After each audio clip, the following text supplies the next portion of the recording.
परमहंस दयाल महाराज की जय। श्री नगरी निवासी भगवान की जय। ओ जयकारा बोल मेरे शिव महाराज की जय। ब्रह्मानंदं परम सुखदं केवलं ज्ञानमूर्तिं द्वन्द्वातीतं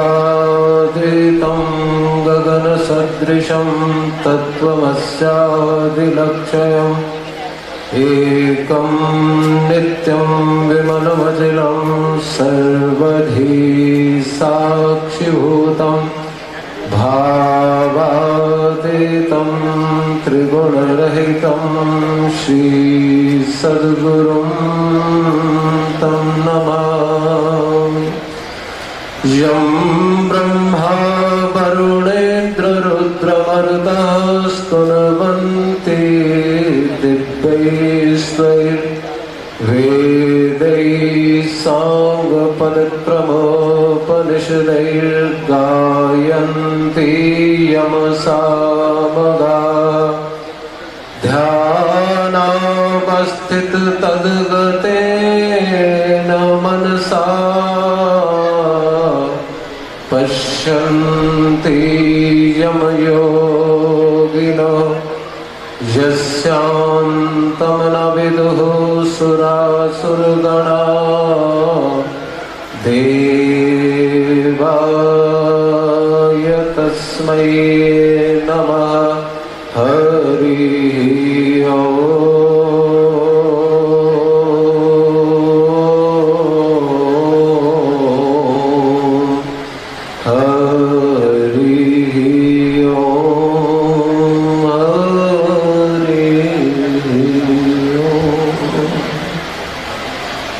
परमानंदनीय प्रातः स्मरणीय अर्चनीय वंदनीय श्रोत्रिय ब्रह्मनिष्ठ पूज्य पाद तीर्थ चरण व्योवृद्ध तपोवृद्ध ज्ञान वृद्ध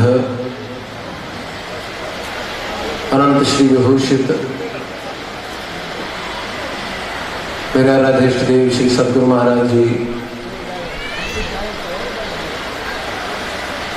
अर्चनीय वंदनीय संत समाज,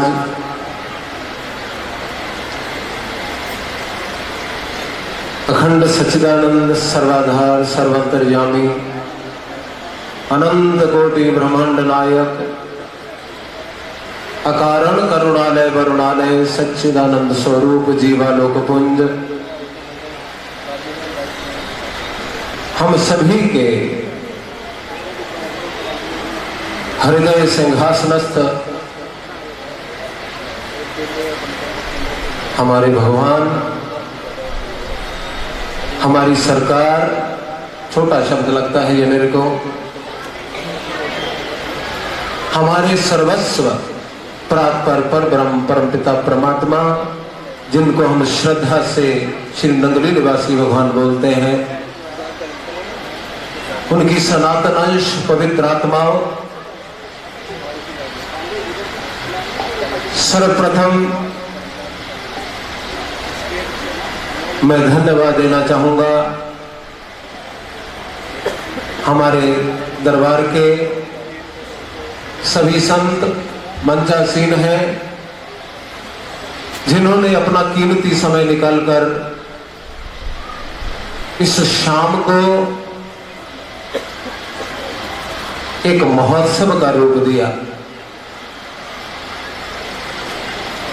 क्योंकि आश्रमों की अपनी अपनी व्यवस्थाएं हैं।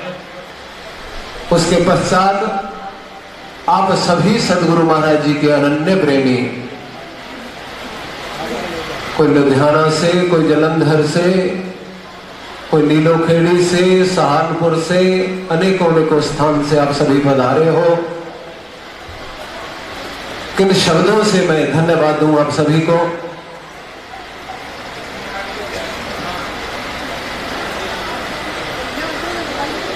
पुष्पेंद्र मलिक जी बैठे हैं, आप सभी जानते हो। इनके मन में एक भाव उठा उस भाव को सूक्ष्म में सुना दूंगा।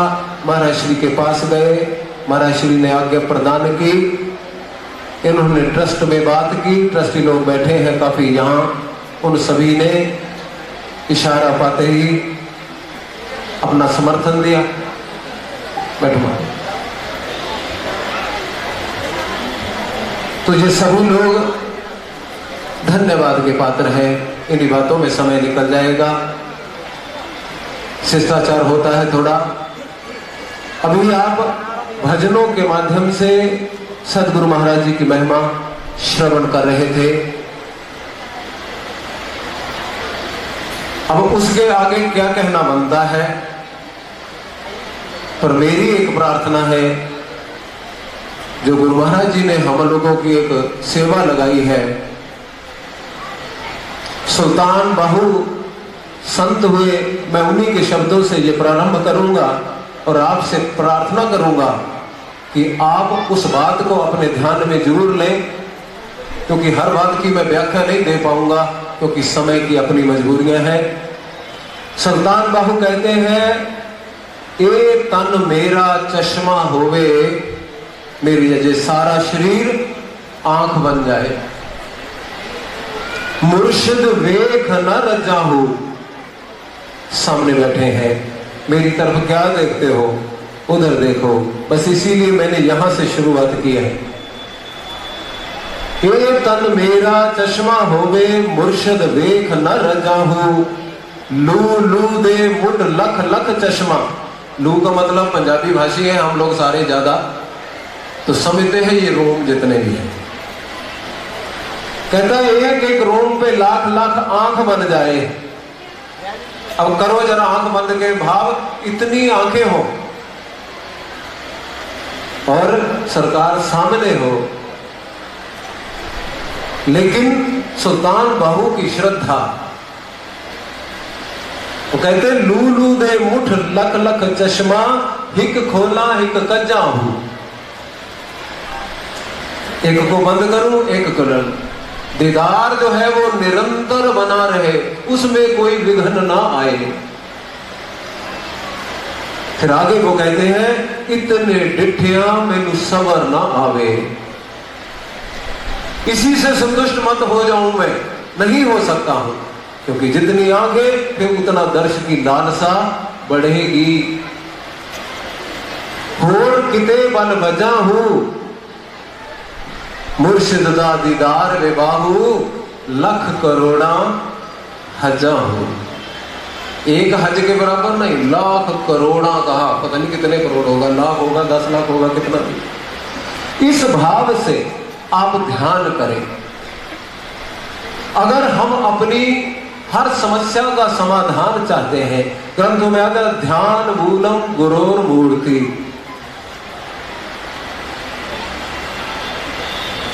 हमारे ग्रंथों में आया, यदि शैल समम पापम विस्तीर्ण बहु योजनम।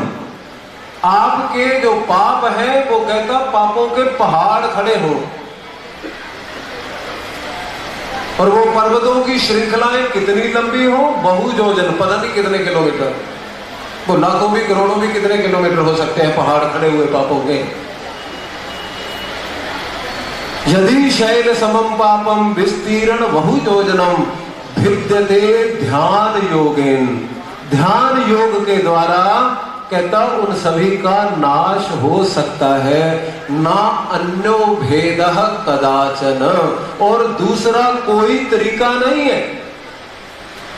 क्योंकि हमारे शास्त्रों में आता है, अवश्यमेव भोक्तव्यम कृता कर्म शुभाशुभम, न भुगते क्षीयते कर्म कोटि जन्म शतैर। 100 करोड़ जन्म भी आप किया हुआ कर्म जो है भोगना पड़ता है, लेकिन हमारी गुरु परंपरा, हमें गर्व होना चाहिए किस गुरु परंपरा से हम हैं। परमहंस महाराज जी जन्म सिद्ध महापुरुष है, और हमारे महाराज श्री अपने कमरे में बैठे आरती के समय आए थे। वो कहते हैं, मैं अभी तक गुरु महाराज जी की शरण में गया नहीं था, लेकिन मैं लाहौर में था।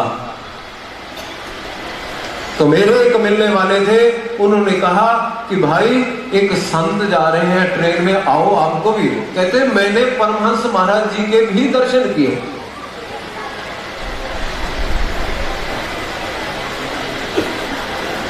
तो जो जन्म सिद्ध महापुरुष, उसके पश्चात फिर नगली निवासी भगवान की महिमा आप दोपहर 2:30 बजे से सुन रहे हो। कहां से प्रारंभ करें, कहां वो करें। महाराज जी से इतनी महिमा सुनी, लेकिन उन्होंने महाराज जी हमारे फरमाते हैं अपने जीवन में ध्यान को सबसे ज्यादा महत्व दिया।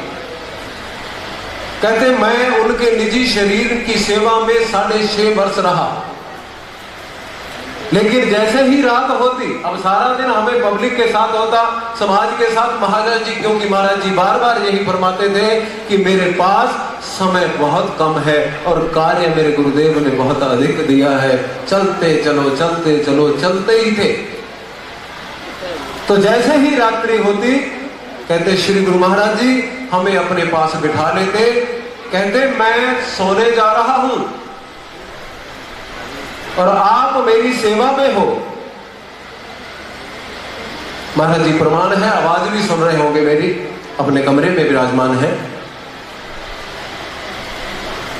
सर्दियों का एक दिन था, महाराज जी रात को नहीं तो भोजन के बाद घूमते नहीं। उस दिन पता नहीं क्या मन में आया, हरीश जी भी जहां आए हुए हैं वो भी उस दिन साथ थे। महाराज जी ने ये दृष्टांत सुनाया हमें। तो कहते बेटा, वो कहते कि मैं आराम करने जा रहा हूं और आप लोग घड़ी ले लो और घड़ी के ऊपर ये देखना कि मैं सीधा कितने मिनट या सेकंड सोया,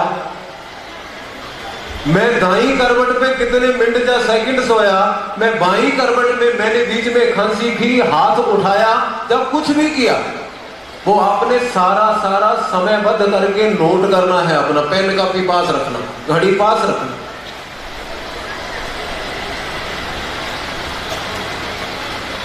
और याद रखना, आप सभी जानते हो कि मेरे को पता चलता है सारा, जैसे अभी संत कह रहे थे ना कि भूत वर्तमान भविष्य सब जानते हैं महापुरुष, क्योंकि समय समय पे महाराज श्री प्रमाण देते थे।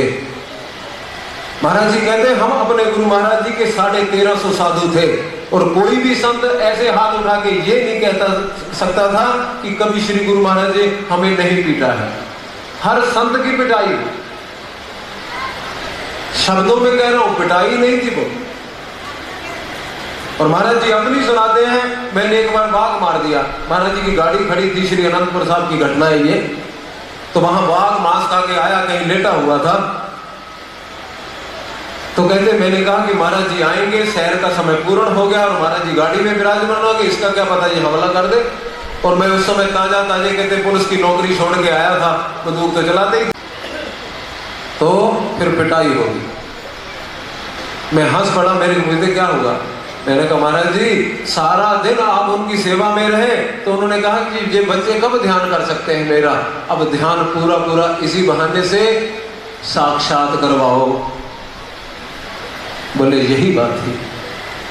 तो उन महापुरुषों का हम गुणगान कर रहे हैं। इस परंपरा से हमें गर्व होना चाहिए कि हम नगली निवासी भगवान के हैं और वो हमारे हैं।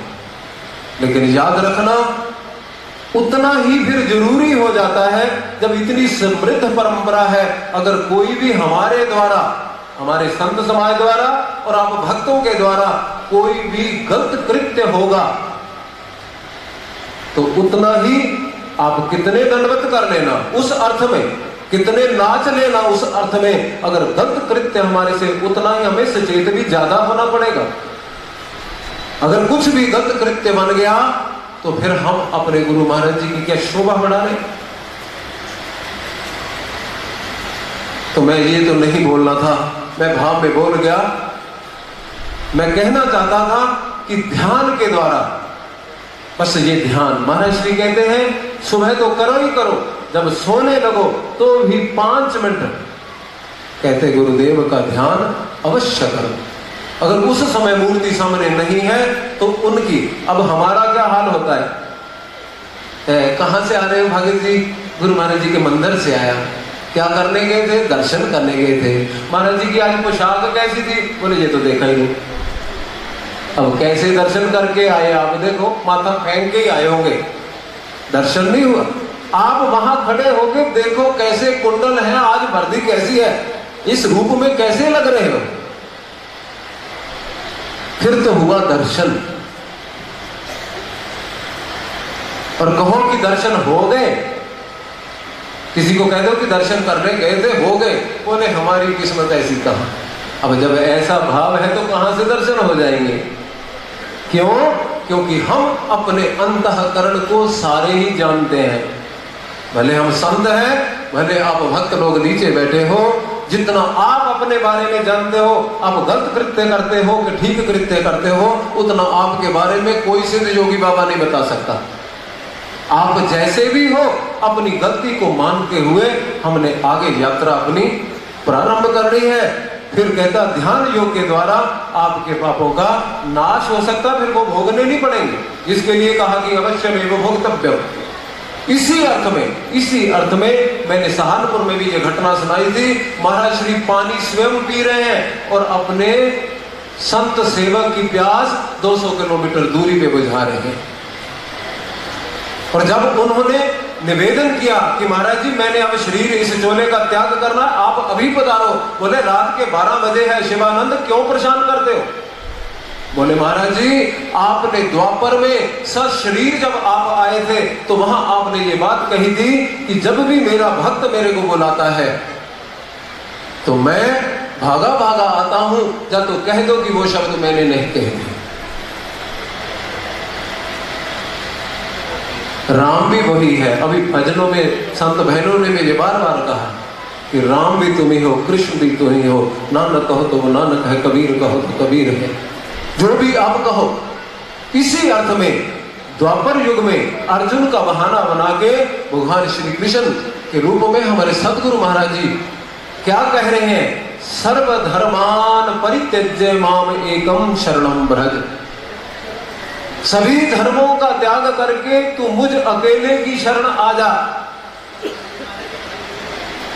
अहम त्वा सर्व पापेभ्यो मोक्षयिष्यामि मा शुचा। मैं तेरे सारे पाप समाप्त कर दूंगा। तू शोक क्यों करता है? पर मुझ अकेले की शरण आ। वो मुझ अकेला, अब भगवान सामने खड़े हैं, भगवान कृष्ण सामने खड़े हैं, फिर किसकी शरण के लिए कह रहे हैं? वो बैठा तो हुआ है नीचे, हाथ जोड़ के अर्जुन जो है वो बैठा हुआ है, लेकिन फिर भी कह रहे हैं कि मुझ अकेले की शरण में आ। अब ग्रंथों के विद्वान लोग अर्थ करते हैं तो इसका अर्थ कुछ और होता है। जब गुरु लोग इसका अर्थ समझाते हैं तो दिव्यता झलकती है उन अर्थों में भी। आप अपने जगत के सारे ही कार्य कौन करता है आपकी जगह? बताओ, खाते कौन खाता है? आप खाते हो, पीते हो, आप सोते हो, आप जो भी चलते हो, आप ये आप करते हो। इनकी शरण आ जाओ, इनको त्याग दो। कहता मुझ अकेले की शरण आ जाओ। कैसे आएंगे शरण? वो कहां है वो जिस अकेले की शरण आने के लिए कहा जा रहा है? लेकिन आपके भीतर, हम सभी के भीतर एक क्रिया ऐसी हो रही है जिसको हम नहीं करते। वो बताओ कौन सी है? बोलेगा कोई? नहीं बोलोगे तो वो है हमारा प्राण। हम तो सो जाते हैं घोड़े बेचकर, फिर भी प्राण चलता है। कोई तो है जो उसको चला रहा है। तो कौन है? उसी तरफ भगवान कृष्ण इशारा कर रहे हैं। मैं तेरे श्वासों में रमा बैठा हूं, तू श्वासों के भीतर आ जा। और हमारा तो दरबार ही ऐसा है जिसमें कहा जाता है कि सहज समाधि अनहद ध्वनि, जाप अजबा बतला में प्राणायाम की लहरें।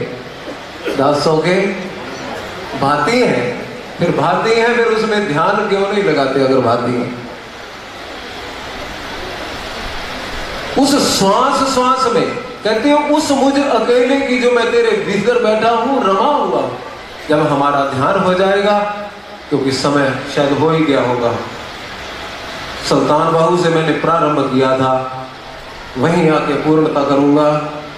आप नाच रहे थे, ये ढोलक कैसे बजती है? अपने आप जब कोई बजाता है ये कीबोर्ड कैसे बजता है, हारमोनियम कैसे बजता है, कोई बजाता है तो बजता, नहीं तो बड़ा हुआ। लेकिन हमें मार्ग दिया अनहद।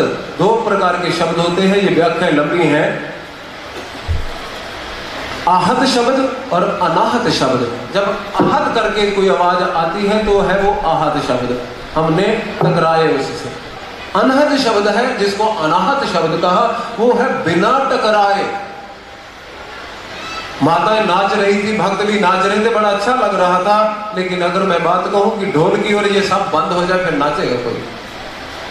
फिर ये तो उधारा नाचना हो गया। इसीलिए हमें ये मार्ग दिया कि आप उस अनहद को सुनो जो अपने आप बजता है। जब अपने आप उसको सुन लोगे तो मैं उस अवस्था का वर्णन तो वही महसूस किया जा सकता है, शब्दों के द्वारा नहीं बताया जा सकता है कि कितना लगता है। स्वामी रामकृष्ण परमहंस कहते हैं कि अगर शराब पीने के बाद भी होश बाकी है तो जान लेना कम पी है, थोड़ी और पियो। पर हमारी शराब तो ढोलक के ऊपर निर्भर करती है, ढोलक बजना बंद तो हम बंद। कैसी शराब है?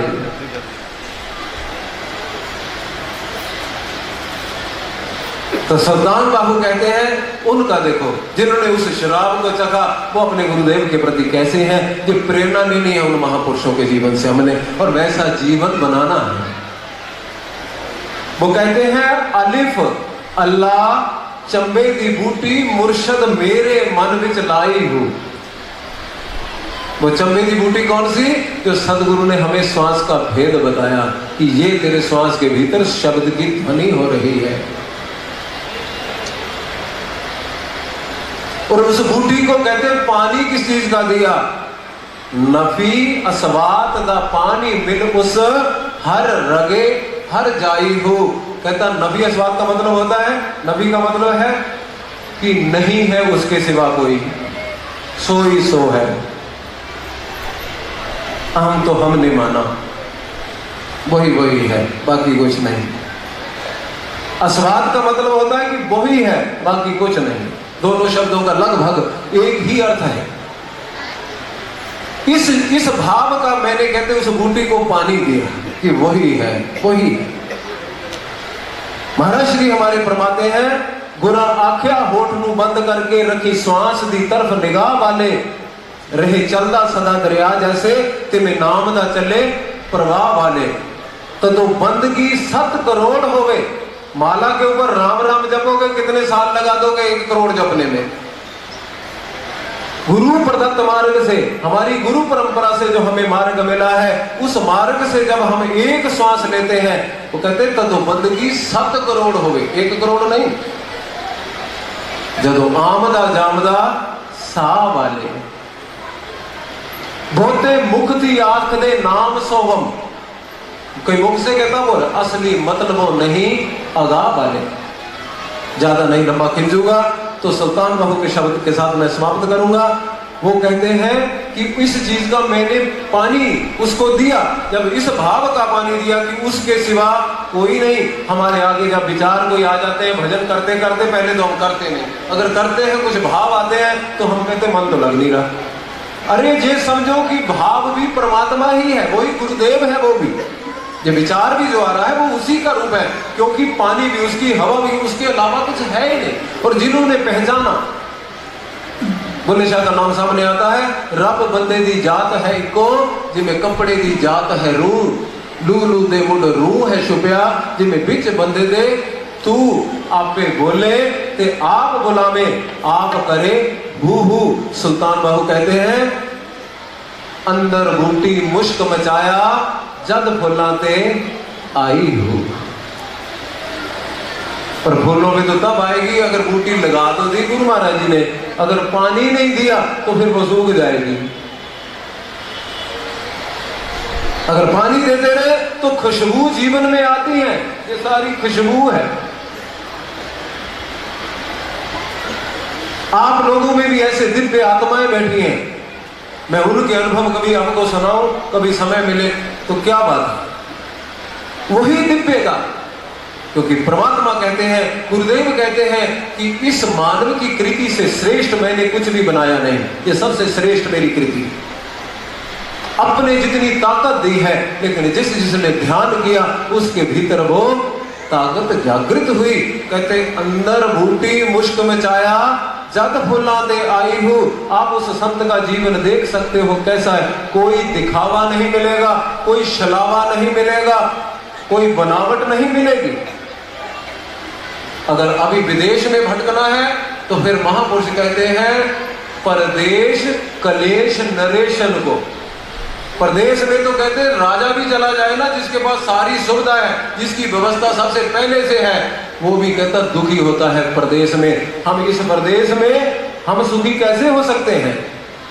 वो तो नरेशों को भी जब दुख हो सकता है। तो हमें उस मार्ग पे लौटना है। गुरु महाराज जी, एक मैं सुल्तान बाहू के शब्द के साथ वाणी को विराम दूंगा। वो कहता जब इतनी खुशबू हो गई, अब बताओ वो व्यक्ति गुरु महाराज जी का धन्यवाद करेगा कि नहीं? उसका तो रोम रोम धन्यवाद करेगा। तो सुल्तान बाहू ने वही धन्यवाद किया। अंत में कहते अंदर बूटी मुश्क मचाया जग फुलाते आई हूं। जीवे मुर्शिद कामिल बाहू जिस ए बूटी लाई हो। जिंदा रहे वे मेरी सरकार, जीती रहे। अभी गा रहे थे, सहारनपुर में भी गाया था, हैप्पी बर्थडे टू यू। तुम जियो हजारों साल। ये तुक बनाने के लिए हजारों साल, वो तो जिंदा, क्योंकि उनका कृत्य ही ऐसा है। उनके कृत्य का मुकाबला हम कहां कर सकते हैं?